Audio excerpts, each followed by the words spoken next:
দেখুন, বিজেপি নেতাদের গাড়িতে প্রায় 1000 ফর্ম 7 কেন, এই নিয়ে প্রশ্ন তুলেছেন মমতা বন্দ্যোপাধ্যায়, যে কারণে দুজনকে আটকও করেছে পুলিশ। আমি এখানেই রবীন্দ্রনাথ বাবুর কাছে আসব।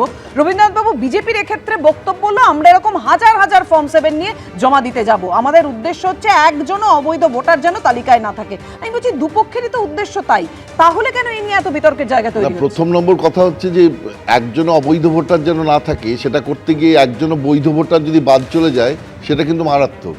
যেমন ধরুন, অভিষেক বন্দ্যোপাধ্যায় 3 জনকে হাঁটিয়েছেন, কুচবিহারে উনি দেখাচ্ছেন, সে বিভিন্ন জায়গায় যে বাদ পড়ে গেছে, এটাও কিন্তু কখনোই কাম্য নয়। মানে ইলেকশন কমিশনের আমরা একবার ড্রাফট লিস্ট বার করেছে মানে তার নাম বাদ পড়ে গেছে তা নয়, আবার তাকে সে অ্যাপ্লাই করবে এন্ট্রির জন্য।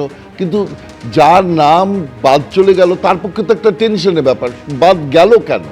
এবার আসছি যে প্রশ্নটা করলেন যে ফর্ম 7 যদি 3-4 হাজার ফর্ম একটা বিহারের গাড়িতে বা ঝাড়খণ্ডের গাড়িতে এরকম পাওয়া যায়, তো এটা চিন্তার বিষয় নয়? যে একটা নিশ্চয়ই চিন্তার বিষয়। আমরা শুনুন, আমার কাছে তৃণমূলও সমান, বিজেপিও সমান, কিন্তু এরা কি উদ্দেশ্যে আসছিল? এতগুলো ফর্ম একটা গাড়ির থেকে পাওয়া যাচ্ছে যে গাড়ি এই রাজ্যের নয়, সেটা নিয়ে মুখ্যমন্ত্রী যদি চিন্তা ব্যক্ত করেন তা তো খুব স্বাভাবিক চিন্তা। এবং লজিক্যাল ডিসক্রিপেন্সির কথা উনি বললেন, আমার তো মনে হয় এই লজিক্যাল ডিসক্রিপেন্সির একটা লিস্ট নিশ্চিতভাবে দেওয়া উচিত ছিল।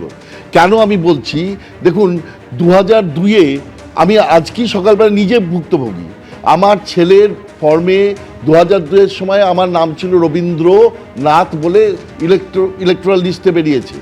তারপরে ওটা রবীন্দ্রনাথ কারেকশন করে ওটা রবীন্দ্রনাথ করা হয়েছে। সেইটা আমি ন্যাচারালি রবীন্দ্রনাথ দিয়েছি এবং অটোমেটিক্যালি সেটা নিয়েছে অনলাইনে। তারপরে বিএলও এসে আজকে আমাকে উনি বললেন যে আপনার একটা নাম রবীন্দ্রনাথ আছে এরকম, এটা আপনি দিন। এই যে ব্যাপারটা, একটা স্পেস, তার জন্য এআই ধরে একদম এরকম একাধিক অভিযোগ আসছে। এটা দেখার কথা তো নির্বাচন কমিশনের। প্রশ্নটা এখানেই, দেখুন এসআইআর এ হিয়ারিং এর সময় একাধিক হয়রানির অভিযোগ, তারপরে এই ফর্ম 7 বিতর্কে আলোচনার কেন্দ্রবিন্দুতে। প্রশ্ন তো একটাই, বলার জায়গা একটাই, যে ভোটার তালিকা স্বচ্ছ হোক, সম্পূর্ণ হোক, একজনও যেন অবৈধ ভোটারের নাম না থাকে।